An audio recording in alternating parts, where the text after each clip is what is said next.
I grew up not that guy. A lot of people put a title on me. They see me now as the guy that with his shirt off, who can do 4,030 pull-ups in 17 hours, who can run 205 miles in 39 hours, who can do all this. But what they don't understand is they don't understand the journey that it took me to get to this point. And what got me to this point, I was just the opposite. I was that guy who ran away from absolutely everything that got in front of me. But not many people knew that. I had two people.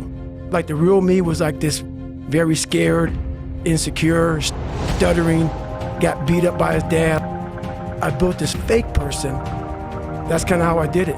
And through a process of time, I realized that I was lying to myself and lying to people. It's a long process. I was the first black baby born. My dad was a big time hustler. There was an incident one time when my mom got knocked out on top of the stairs. And he drug her down the stairs by her hair. And at 6 years old, I'll never forget this. In my mind, I was always afraid. My whole life I was afraid. But I had this voice, this conscience, that would always be battling me, saying, hey, you gotta get up and do something. I was just afraid, but that voice would force me to get up. I have a big time learning disability. My dad, it was about the business, the skating rink and the bar. I would go to the skating rink at 7 o'clock at night, and I worked the skating rink until 10 at night. And then we would scrape the gum off the floors, and we cleaned the whole skating rink up. And my brother and myself would sleep in the office. My mom would go upstairs and work the bar until 3 o'clock in the morning. And then they cleaned the bar up. After all that, going to school rarely happened. So when I went to school, I was all kind of learning disability. I had social anxiety. I was just a jacked up kid from living in this tortured home. From the outside looking in, we lived in an all white neighborhood, and then we would travel to the ghetto of Buffalo, New York. We worked around mostly blacks, and I lived around mostly whites. It's crazy. But my mom got courage to finally leave him when I was about 8 years old. That's when the real war started for me. When I was 14 years old, my mom was gonna get remarried to this great guy. He got murdered. And then I moved back to that small town in Brazil. Everybody was to blame. My learning disability, my skin color, everything. And so I sat there for a while.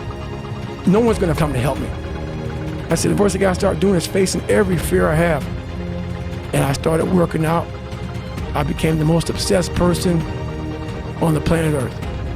I had to invent a guy that didn't exist. I had to invent a guy that can take any pain, any suffering.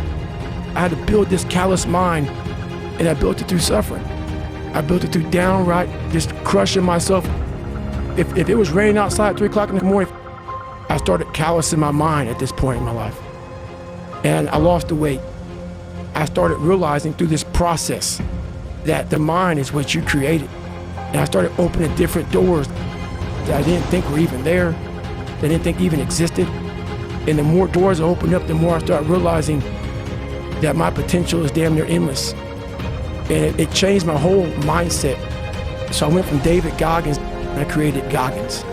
And that journey is a priceless journey that is hard for me to even explain to people because it sounds so quick and easy, like I just lost this weight. It was brutal. It's a brutal journey. My first run, when I decided to lose the weight, I was 297. I was about 32% body fat. My idea was to run 4 miles for my first run. I didn't know how bad it's gonna hurt me. I used to run before I was fat. I can do this.